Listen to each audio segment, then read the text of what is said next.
Chapter 9 अनुमान। क्या मैं बस एक और सवाल पूछ सकती हूँ? मैंने आग्रह किया, जब एडवर्ड ने शांत सड़क पर बहुत जल्दी एक्सीलरेटर दबा दिया। ऐसा लग रहा था कि वो सड़क पर ध्यान ही नहीं दे रहा था। उसने आह भरी। सिर्फ एक, वह मान गया। उसके होठों ने दबकर एक सावधान लकीर बना ली। देखो, तुमने कहा था कि तुम्हें पता था कि मैं बुक स्टोर में नहीं गई थी, बल्कि दक्षिण में गई थी। मैं सिर्फ ये सोच रही थी कि यह तुम्हें कैसे पता चला। उसने जानबूझकर दूर देखा। मुझे लग रहा था कि हम सारे दुराव छिपाव के पार आ चुके हैं। मैंने असंतोष दिखाया। वो लगभग मुस्कुराया। तो फिर ठीक है, मैंने तुम्हारी खुशबू का पीछा किया था। वह सड़क को देखता रहा, जिससे मुझे अपना चेहरा शांत करने का समय मिल गया। मैं इस पर कोई अच्छी प्रतिक्रिया नहीं सोच पाई, लेकिन मैंने इसे भावी अध्ययन के लिए सावधानी से फाइल कर लिया। मैंने दोबारा ध्यान केंद्रित करने की कोशिश की। मैं उससे सवाल पूछना बंद नहीं करना चाहती थी, जब वो आखिरकार चीज़ों को स्पष्ट कर रहा था। तुमने मेरे पहले सवाल का जवाब भी नहीं दिया था, मैंने टोका। उसने नापसंदगी से मुझे देखा। कौन सा सवाल? ये कैसे काम करती है दिमाग पढ़ने वाली चीज़? क्या तुम किसी के भी दिमाग को पढ़ सकते हो, कहीं पर भी? तुम ऐसा कैसे कर लेते हो? क्या तुम्हारा बाकी का परिवार? मैंने मूर्खतापूर्ण महसूस किया कि मैं कल्पना पर स्पष्टीकरण मांग रही हूँ। ये तो एक से ज्यादा सवाल हैं, उसने इशारा किया। मैंने सिर्फ अपनी अंगुलियां गूंथीं और उसे निहारते हुए इंतजार करने लगी। नहीं, सिर्फ मैं ही ऐसा कर सकता हूँ, लेकिन मैं किसी को भी कहीं पर भी नहीं सुन सकता। मुझे उसके काफी करीब रहना होता है। किसी की आवाज़ जितनी ज्यादा जानी पहचानी होती है, मैं उसके विचारों को उतनी ही ज्यादा दूर तक सुन सकता हूँ, लेकिन फिर भी कुछ मील से ज्यादा नहीं। वह विचारपूर्वक ठहरा। ये कुछ हद तक वैसा है जैसे आप लोगों से भरे किसी बड़े हॉल में हों, जहां हर कोई एक साथ बात कर रहा हो। ये बस पृष्ठभूमि में आवाज़ों की गूंज जैसी होती है, जब तक कि मैं किसी एक आवाज़ पर ध्यान केंद्रित न करूं, और वह भी तब जब वह स्पष्ट सोच रहा हो। ज्यादातर समय मैं इन आवाज़ों को न सुनने की कोशिश करता हूँ, इससे ध्यान बहुत भटक सकता है। इसके अलावा तब सामान्य दिखना भी ज़्यादा आसान होता है। उसने ये शब्द कहते समय त्योरी चढ़ाई, वरना ये भी हो सकता है कि मैं इस संयोग से किसी के शब्दों के बजाय उसके विचारों का जवाब देने लगूं। तुम्हारे हिसाब से तुम मुझे क्यों नहीं सुन सकते? मैंने जिज्ञासा से पूछा। उसने मेरी तरफ देखा, उसकी आंखें रहस्यमय थीं। मैं नहीं जानता, वो बुदबुदाया। मेरा इकलौता अंदाज़ा यह है कि शायद तुम्हारा दिमाग उस तरह काम नहीं करता जिस तरह बाकी लोगों का करता है। जैसे तुम्हारे विचार एम फ्रीक्वेंसी पर हों और मैं सिर्फ एफएम फ्रीक्वेंसी ही पकड़ सकता हूँ। वह अचानक खुश होकर दांत दिखाने लगा। इसका मतलब मेरा दिमाग सही तरह से काम नहीं करता है। मैं खिसकी हुई हूँ। इन शब्दों से मुझे इतनी ज्यादा उलझन हुई जितनी नहीं होनी चाहिए थी, शायद इसलिए क्योंकि उसके अनुमान का तीर सही जगह पर लगा था। मुझे इस बात का शक हमेशा से था, लेकिन इसकी पुष्टि से मैं लज्जित हो गई। आवाज़ें अपने दिमाग में मैं सुनता हूँ और तुम चिंता कर रही हो कि खिसकी हुई तुम हो, वह हंसा। चिंता मत करो, ये सिर्फ एक अनुमान है। उसका चेहरा कस गया। जिससे अब हम तुम पर आते हैं। मैंने आह भरी। कहाँ से शुरू करूँ? अब हम सारे दुराव छिपाव के पार आ गए हैं, उसने मुझे हौले से याद दिलाया। मैंने पहली बार उसके चेहरे से दूर देखा और शब्द खोजने लगी। मैंने स्पीडोमीटर पर नजर डाली। ओह ये क्या! मैं चिल्लाई। गाड़ी धीमी करो, तुम 100 मील प्रति घंटे की रफ्तार से जा रहे हो। मैं अब भी चिल्ला रही थी। मैंने खिड़की के बाहर दहशत भरी निगाह डाली, लेकिन अंधेरे में ज्यादा कुछ नहीं दिखा। सड़क सिर्फ हेडलाइट्स की नीली चमक के लंबे टुकड़े में ही दिख रही थी। सड़क के दोनों सिरों का जंगल काली दीवार जैसा था, और अगर हम इस गति से उससे टकराएं, तो स्टील की दीवार जितना कठोर। आराम से, बेला। उसने अपनी आंखें घुमाई, लेकिन गति कम नहीं की। क्या तुम हमारी जान लेने की कोशिश कर रहे हो? मैंने मांग की। हमारी टक्कर नहीं होगी। मैंने अपनी आवाज़ को धीमा करने की कोशिश की। तुम इतनी जल्दी में क्यों हो? मैं हमेशा ऐसे ही कार चलाता हूँ। वह मेरी तरफ मुड़कर वक्र अंदाज में मुस्कुराया। अपनी निगाह सड़क पर रखो। मेरी कभी दुर्घटना नहीं हुई है, बेला कभी फाइन तक नहीं हुआ है। वह मुस्कुराया और उसने अपने माथे को ठोंका। अंदरूनी राडार डिटेक्टर, बहुत मजेदार। मैं गुस्सा करने लगी। याद है, चार्ली सिपाही है। मैं ट्रैफिक के नियमों का पालन करना सीखते सीखते बड़ी हुई हूँ। इसके अलावा, अगर तुम गाड़ी किसी पेड़ के तने से भिड़ा दोगे, तो तुम तो शायद धूल झाड़कर चल सकते हो। शायद, वह छोटी, कठोर हंसी हंसते हुए सहमत हुआ। लेकिन तुम नहीं चल सकती। उसने आह भरी और मैंने राहत के साथ कांटे को धीरे धीरे 80 की तरफ आते देखा। अब तो खुश, लगभग। मुझे धीमी कार चलाने से नफरत है, वह बुदबुदाया। ये धीमी है। मेरी ड्राइविंग के बारे में काफी बातें हो गईं, उसने गुस्से से कहा। मैं अब भी तुम्हारे नवीनतम अनुमान का इंतजार कर रहा हूँ। मैंने अपना होंठ काट लिया। उसने मेरी तरफ नीचे देखा। उसकी शहद जैसी आंखें अप्रत्याशित रूप से नर्म थीं। मैं हारूंगा नहीं, उसने वादा किया। मुझे तुम्हारे नाराज होने का ज्यादा डर है। क्या यह इतना बुरा है? हाँ, ये काफी बुरा है। वह इंतजार करता रहा। मैं अपने हाथों को नीचे देख रही थी, इसलिए उसके चेहरे का भाव नहीं देख पाई। बोलो भी। उसकी आवाज शांत थी। मैं नहीं जानती कि कहाँ से शुरू करूं, मैंने स्वीकार किया। तुम शुरू से ऐसा क्यों नहीं करती? तुमने बताया था कि तुमने यह अपने दम पर नहीं सोचा है। सो तो है। तो तुम्हारी शुरुआत कहाँ से हुई? किताब से? फिल्म से? उसने तहकीकात की। नहीं, ये शनिवार की बात है, समुद्र तट पर। मैंने उसके चेहरे की एक झलक देखने का जोखिम लिया। वह हैरान दिख रहा था। मुझे परिवार का एक पुराना मित्र संयोग से मिल गया, जेकब ब्लैक। मैंने कहा, जब मैं बहुत छोटी थी, तभी से उसके डैडी और चार्ली दोस्त हैं। वह अब भी उलझा हुआ लग रहा था। उसके डैडी क्यूलेट्स के मुखियाओं में से एक हैं। मैंने उसे सावधानी से देखा। अब उसका उलझा हुआ भाव जम सा गया था। हम टहलने लगे। मैंने अपने सारे षड्यंत्रों का जिक्र करना मुनासिब नहीं समझा, और वह मुझे कुछ पुरानी दंत कथाएं सुनाने लगा। मुझे लगता है, वह मुझे डराने की कोशिश कर रहा था। उसने मुझे एक कहानी सुनाई। मैं झिझकी। आगे बोलो, उसने कहा। वैम्पायर्स के बारे में। मुझे एहसास हुआ कि मैं फुसफुसा रही थी। अब मैं उसका चेहरा नहीं देख सकती थी, लेकिन मैंने स्टीयरिंग व्हील पर उसकी अंगुलियों को कसते हुए देखा। और तुमने तुरंत मेरे बारे में सोच लिया। अब भी शांत। नहीं, उसने तुम्हारे परिवार का जिक्र किया था। वह खामोशी से सड़क को घूर रहा था। मैं अचानक चिंता करने लगी, मुझे जेकब को सुरक्षित बचाना होगा। वह इसे मूर्खतापूर्ण अंधविश्वास मानता है, मैंने जल्दी से आगे जोड़ दिया। उसे उम्मीद नहीं थी कि मैं इसका कुछ मतलब निकालूंगी। मैं जानती थी कि यह काफी नहीं लग रहा था। दरअसल सारी गलती मेरी थी। मैंने ही उसे ये सब मुझे बताने के लिए मजबूर किया था। क्यों? लॉरेन ने तुम्हारा जिक्र किया था, वह मुझे उत्तेजित करने की कोशिश कर रही थी। तभी कुनबे का एक बड़ा लड़का बोला कि तुम्हारा परिवार रिजर्वेशन पर नहीं आता, हालांकि उसके लहजे से अलग मतलब निकल रहा था। इसलिए मैंने जेकब को अकेले पकड़ा और चालाकी से उससे कहानी उगलवा ली। मैंने सिर लटकाते हुए स्वीकार किया। उसने हंसकर मुझे चौंका दिया। मैं गुस्से से उसे घूरने लगी। वह हंस रहा था, लेकिन उसकी आंखें तप रही थीं और आगे घूर रही थीं। किस तरह की चालाकी? उसने पूछा। मैंने फ्लर्ट करने की कोशिश की, यह मेरी उम्मीद से ज्यादा सफल रहा। ये बताते समय मेरे लहजे में अविश्वास भरा था। मुझे वह देखना अच्छा लगता। वह दबी हंसी हंसने लगा। और तुम मुझ पर लोगों को मंत्रमुग्ध करने का आरोप लगाती हो, बेचारा जेकब ब्लैक। मेरा चेहरा लाल हो गया और मैंने रात के अंधेरे में खिड़की से बाहर देखा।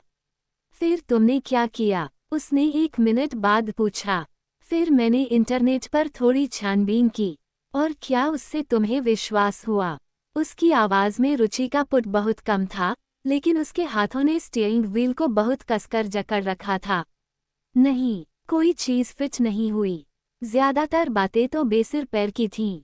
और फिर मैं रुक गई। क्या? मैंने निर्णय लिया कि यह मायने नहीं रखता था, मैं फुसफुसाए। यह मायने नहीं रखता था। उसका लहजा सुनकर मैंने ऊपर देखा, मैंने आखिरकार उसके सावधानी से उड़े हुए शांत नकाब को तोड़ दिया था। उसके चेहरे पर अविश्वास था, क्रोध का बस हल्का सा अंश था, जिससे मैं डर रही थी। नहीं, मैंने हौले से कहा, मेरे लिए यह मायने नहीं रखता कि तुम क्या हो। उसकी आवाज़ सख्त और उपहासपूर्ण हो गई। तुम्हें फर्क नहीं पड़ता, अगर मैं दरिंदा हूँ, अगर मैं इंसान नहीं हूँ। नहीं, वह खामोशी में दोबारा आगे घूरने लगा।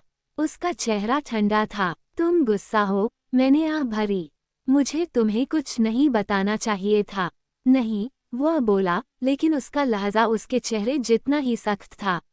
मैं ये जानना चाहता हूँ कि तुम क्या सोच रही हो, भले ही तुम जो सोच रही हो, वह सरासर पागलपन हो। तो मैं एक बार फिर गलत हूँ। मैंने चुनौती दी। मैं उसका जिक्र नहीं कर रहा हूँ। यह मायने नहीं रखता। उसने मेरी बात दोहराई और अपने दांत इकट्ठे भींच लिए। मैं सही हूँ, मैंने हाँफते हुए बोला। क्या ये मायने रखता है? मैंने एक गहरी सांस ली। दरअसल नहीं, मैं ठहरी। लेकिन मेरे मन में जिज्ञासा है। कम से कम मेरी आवाज़ शांत थी। उसने अचानक अनिच्छा छोड़ दी और यथास्थिति को स्वीकार कर लिया। तुम्हें किस बारे में जिज्ञासा है?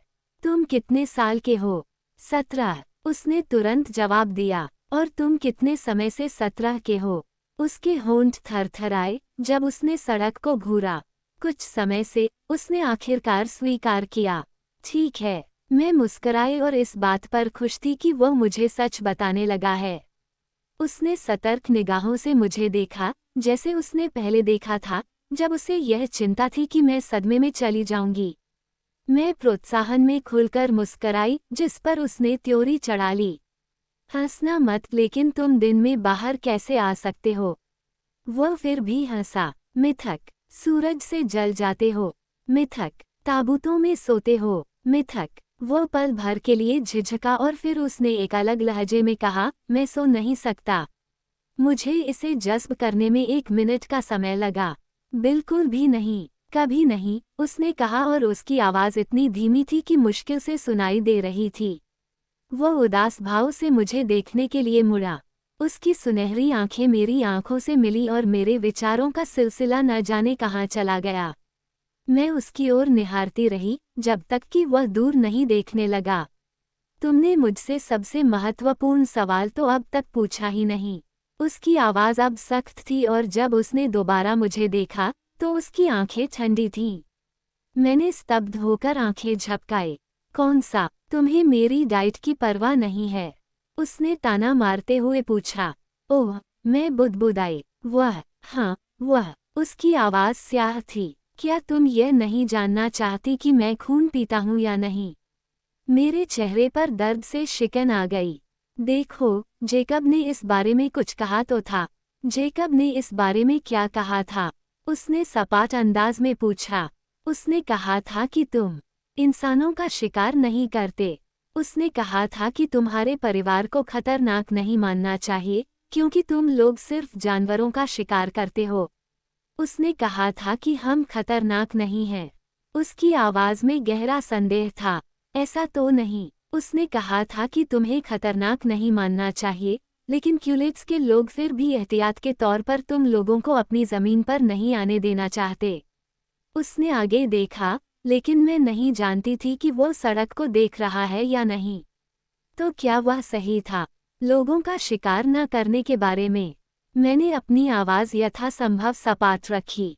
क्यूलेट्स लोगों की याददाश्त अच्छी है, वह फुसफुसाया। मैंने इसे पुष्टि के रूप में लिया। वैसे इस बात से तुम लापरवाह मत हो जाना, उसने मुझे चेतावनी दी।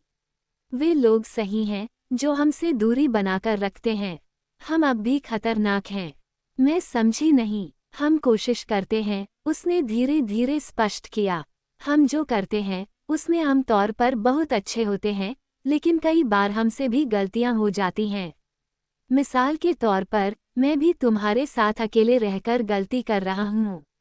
ये गलती है। मैंने अपनी आवाज़ में दुख सुना, लेकिन मैं नहीं जानती थी कि क्या यह उसे भी सुनाई दिया होगा। बहुत ही खतरनाक, वह बुदबुदाया। फिर हम दोनों खामोश हो गए। जब हेडलाइट सड़क के मोड़ के साथ मुड़ी तो मैंने देखा कि वे बहुत तेजी से चल रही थीं। ये वास्तविकता के बजाय वीडियो गेम जैसा लग रहा था। मैं जागरूक थी कि हमारे नीचे काली सड़क के गुजरने के साथ ही समय भी तेजी से फिसलता जा रहा था और मैं इस बात से बहुत डर रही थी कि मुझे उसके साथ इस तरह रहने का मौका दोबारा कभी नहीं मिलेगा। पूरी तरह खुली अंतरंगता जिसमें हमारे बीच की सारी दीवारें ढह जाएं। उसके शब्दों में अंत का संकेत छिपा था और मैं ये सोचकर ही घबरा जाती थी। मैं उसके साथ का एक भी मिनट बर्बाद नहीं कर सकती थी। मुझे और बताओ, मैंने हताशा में पूछा। मुझे इस बात की परवाह नहीं थी कि वो क्या कहता है, मैं तो बस उसकी आवाज़ दोबारा सुनना चाहती थी। उसने मेरी तरफ जल्दी से देखा और मेरे बदले हुए लहजे से हैरान दिखा। तुम और क्या जानना चाहती हो? मुझे बताओ कि तुम इंसानों के बजाय जानवरों का शिकार क्यों करते हो, मैंने सुझाव दिया। मेरी आवाज़ में अब भी मायूसी भरी थी।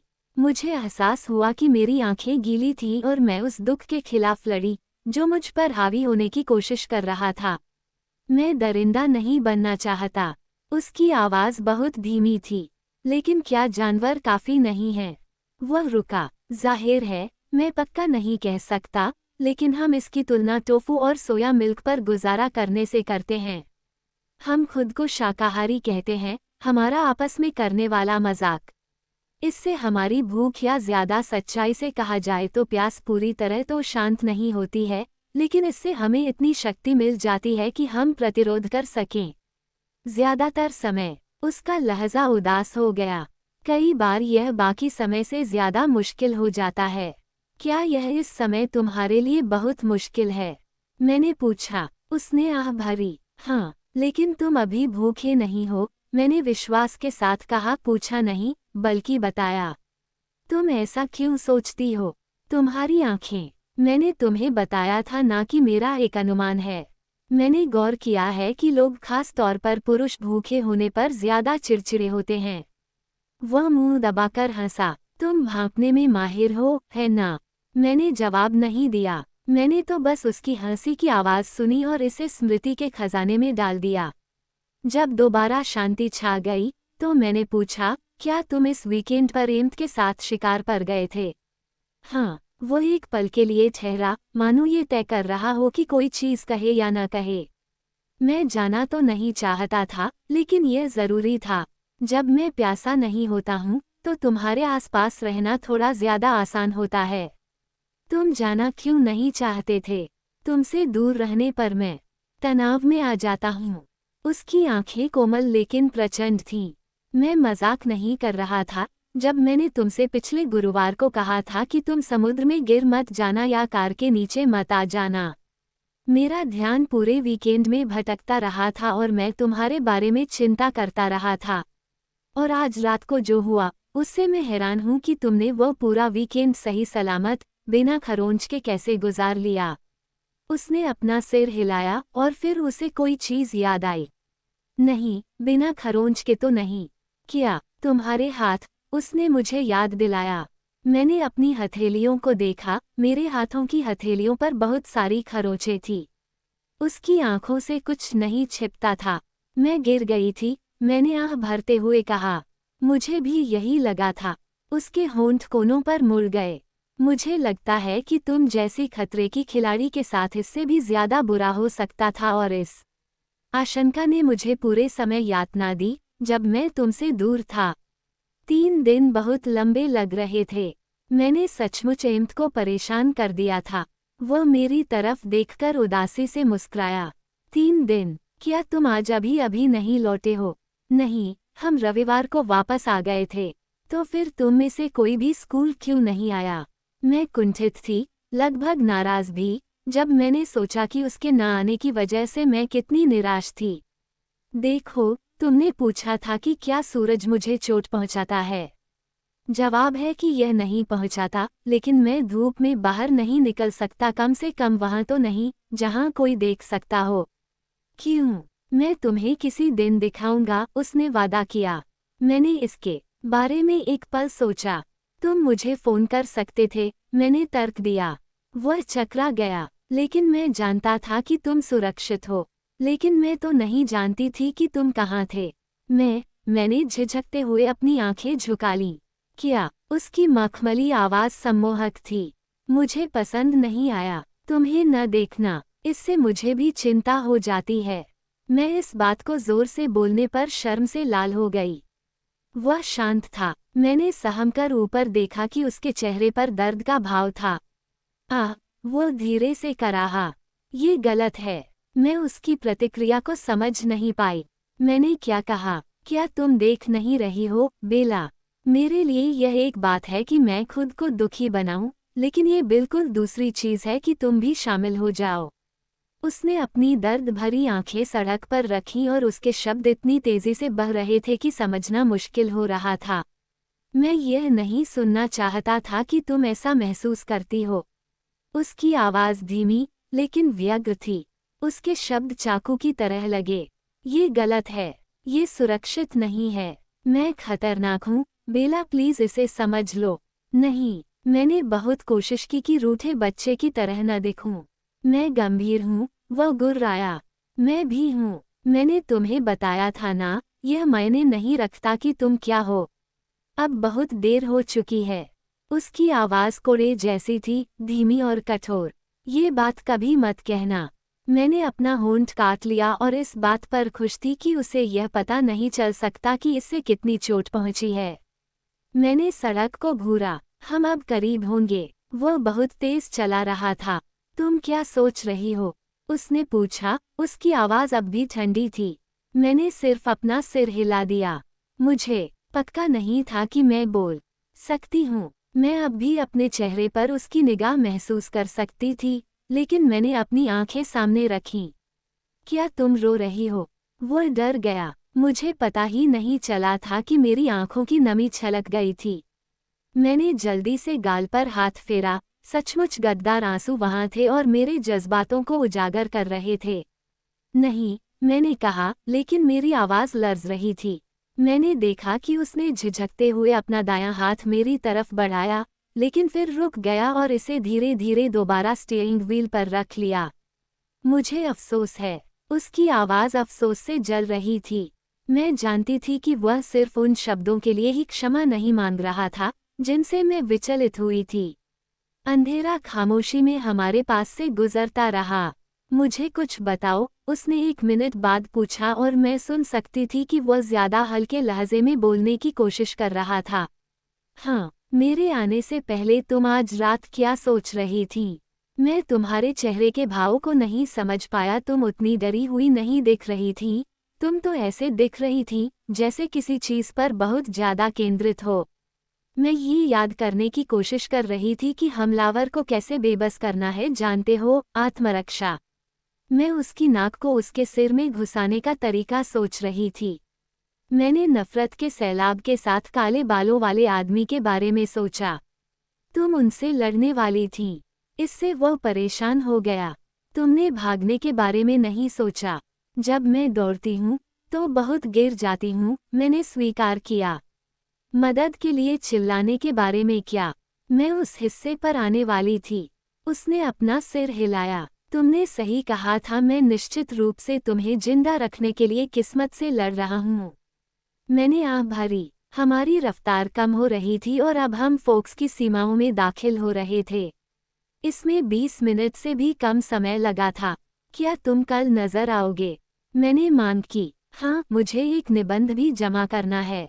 वह मुस्कुराया। मैं लंच में तुम्हारे लिए सीट रोक लूंगा। आज रात हमारे बीच जो कुछ भी हुआ था, उसके बाद यह मूर्खतापूर्ण था कि यह छोटा सा वादा ही सुनकर मेरे पेट में तितलियां उड़ने लगी और मैं बोलने की हालत में नहीं रही। हम चाली के घर के सामने पहुंच गए थे। बत्तियां जल रही थीं, मेरा ट्रक अपनी जगह पर था और हर चीज पूरी तरह सामान्य दिख रही थी। ये किसी सपने से जागने जैसा था। उसने कार रोक दी, लेकिन मैं नहीं हिली। क्या तुम कल आने का वादा करते हो? मैं वादा करता हूँ। मैंने इस पर सोचा और फिर सिर हिला दिया। मैंने आखिरी बार सूंघते हुए उसकी जैकेट उतारी। तुम इसे रख सकती हो, तुम्हारे पास कल के लिए जैकेट नहीं है, उसने मुझे याद दिलाया। मैंने यह उसे थमा दी। मैं चाली को पूरी बात नहीं बताना चाहती। ओह ठीक है। उसने दांत निकाले। मैं झिझकी। मेरा हाथ दरवाजे के हैंडल पर था और मैं पल को लंबा खींचने की कोशिश कर रही थी। बेला, उसने एक अलग लहजे में पूछा, गंभीर लेकिन झिझकते हुए। हाँ, मैं बहुत उत्सुकता से उसकी ओर मुड़ी। क्या तुम मुझसे किसी चीज का वादा करोगी? हाँ, मैंने कहा और तुरंत ही हाँ कहने पर अफसोस करने लगी। क्या हो, अगर वह ये कहे कि मैं उससे दूर रहूं? मैं ये वादा तो नहीं कर सकती। जंगल में अकेले मत जाना। मैंने उलझन में उसे घूरा। क्यों? उसकी त्योरी चढ़ गई और उसकी आंखें कसी हुई थीं जब उसने खिड़की के बाहर मेरे आगे घूरा। मैं हमेशा वहां सबसे खतरनाक चीज नहीं हूं। हम इस बात को यहीं पर छोड़ देते हैं। मैं उसकी सीधी आवाज से थोड़ी कांप गई, लेकिन मैंने राहत भी महसूस की। कम से कम यह एक आसान वादा था जिसे मैं निभा सकती थी। जो भी तुम कहो, मैं कल तुमसे मिलूंगा, उसने आह भरकर कहा और मैं जानती थी कि अब वह चाहता था कि मैं जाऊं। तो फिर कल, मैंने अनिच्छा से दरवाजा खोला। बेला, मैं मुड़ी और वह मेरी ओर झुक रहा था। उसका पीला, सुंदर चेहरा मुझसे कुछ इंच दूर था। मेरे दिल ने धड़कना बंद कर दिया। अच्छे से सोना, उसने कहा। उसकी सांस मेरे चेहरे पर पड़ी, जिससे मैं स्तब्ध हो गई। ये वही शानदार खुशबू थी जो उसकी जैकेट में भर गई थी, लेकिन ज्यादा घनीभूत। मैंने पलकें मिचमिचाईं। मैं पूरी तरह स्तब्ध थी। वह पीछे हो गया। मैं हिल नहीं सकती थी जब तक कि मेरा दिमाग किसी तरह से खुद को सुलझा न ले। फिर मैंने अजीब अंदाज में कार से बाहर कदम रखा और मुझे दरवाजे का सहारा लेना पड़ा। मुझे लगा कि वह दबी हंसी हंस रहा था, लेकिन आवाज इतनी धीमी थी कि मैं पक्का नहीं कह सकती थी। उसने इंतजार किया जब तक कि मैं सामने वाले दरवाजे तक नहीं पहुंच गई। फिर मैंने इंजन को धीमे से चालू होते सुना। मैं सिल्वर कार को मोड़ पर गायब होते देखने के लिए मुड़ी। अचानक मुझे बहुत ठंड का एहसास हुआ। मैंने मशीनी अंदाज में चाबी निकाली, दरवाज़ा खोला और अंदर कदम रखा। चाली ने लिविंग रूम से कहा, बेला। हाँ डैड, मैं हूँ। मैंने अंदर जाकर उन्हें देखा। वे बेसबॉल मैच देख रहे थे। तुम जल्दी घर आ गईं। ऐसा क्या? मैं हैरान थी। अभी तो 8 भी नहीं बजे हैं, उन्होंने मुझे बताया। तुम लड़कियों को मज़ा आया? हाँ, बहुत मज़ा आया। मेरा सिर घूम रहा था जब मैंने वह सब याद करने की कोशिश की जो गर्ल्स नाइट आउट में हुआ था। उन दोनों को ड्रेस मिल गई। क्या तुम ठीक हो? बस थक गई हूँ। मैं बहुत पैदल चली। अच्छा, तो फिर तुम्हें आराम करना चाहिए। वह चिंतित लग रहा था। मैं सोचने लगी, मेरा चेहरा न जाने कैसा दिख रहा होगा। पहले जेसिका को फोन कर दूं। तुम अभी अभी तो उसके साथ आई हो, उन्होंने हैरान होकर कहा। हाँ, पर मैं अपनी जैकेट उसकी कार में भूल गई। मैं चाहती हूँ कि वह कल इसे पक्के में ले आए। देखो, उसे पहले घर तो पहुँचने दो। ठीक है, मैं सहमत हुई। मैं किचन तक गई और थकान के मारे कुर्सी में लुढ़क गई। मैं अब सचमुच भौचक्की महसूस कर रही थी। मैंने सोचा कि क्या मैं आखिरकार सदमे में जाने वाली हूँ। मैंने खुद से कहा, अपने आप को संभालो। अचानक फोन की घंटी बजी, जिससे मैं चौंक गई। मैंने इसे जल्दी से उठाया। हेलो, मैंने हाँफते हुए पूछा। बेला। हे जेस, मैं अभी तुम्हें ही फोन करने वाली थी। तुम घर पहुंच गईं। उसकी आवाज में राहत थी और आश्चर्य भी। हाँ, मेरी जैकेट तुम्हारी कार में छूट गई है, तुम इसे कल ले आना। पक्का? लेकिन बताओ तो सही, क्या क्या हुआ? उसने मांग की। कल ट्रिग्नोमेट्री में। ठीक। वह जल्दी से समझ गई। ओह, तुम्हारे डैडी वहां पर हैं। हाँ, सही कहा। ठीक, मैं तुमसे कल बात करूंगी। बाय। उसकी आवाज काफी बेचैन लग रही थी। बाय, जेस। मैंने धीरे धीरे सीढ़ियां चढ़ी और मेरे दिमाग पर जड़ता का एक भारी बादल छाने लगा था। मैंने सोने से पहले के सारे काम बेध्यानी से किए और इस तरफ ध्यान ही नहीं दिया कि मैं क्या कर रही हूँ। जब तक मैं शॉवर में नहीं गई, पानी बहुत गर्म था और मेरी त्वचा को जला रहा था। तब तक मुझे एहसास ही नहीं हुआ था कि मैं ठिठुर रही थी। मैं कुछ मिनट तक बुरी तरह कांपती रही, इसके बाद ही धुएं की बौछार आखिरकार मेरी सख्त मांसपेशियों को शिथिल कर पाई। फिर मैं शॉवर में खड़ी हुई और मैं इतनी ज्यादा थकी थी कि हिल नहीं सकती थी, जब तक कि गर्म पानी खत्म नहीं होने लगा। मैंने बाहर निकलकर एक टॉवल लपेटा और गर्म पानी से मिली गर्मी को रोके रखने की कोशिश की, ताकि कंपी दोबारा न लौटे। मैंने फटाफट सोने के कपड़े पहने और अपनी रज़ाई के नीचे घुस गई। फिर मैं एक गेंद के आकार में मुड़ गई और गर्म रखने के लिए खुद को बाहों में भर लिया। फिर भी मैं कई बार कॉपी। मेरा दिमाग अब भी तेजी से घूम रहा था। इसमें ऐसी तस्वीरें थीं जो मुझे समझ में नहीं आ रही थीं और कुछ का मैं दमन करना चाहती थी। पहले तो कोई भी चीज़ स्पष्ट नहीं थी, लेकिन जब मैं धीरे धीरे बेसुध होने के ज़्यादा करीब पहुंची, तो कुछ चीज़ें स्पष्ट हो गईं। मैं 3 चीज़ें पूरे विश्वास से कह सकती थी। पहली, एडवर्ड एक वैम्पायर था। दूसरी, उसका एक ऐसा हिस्सा था और मैं नहीं जानती थी कि वो हिस्सा कितना शक्तिशाली है, जो मेरे खून का प्यासा था। और तीसरी, मैं बिना शर्त, बिना शक उससे प्रेम करती थी।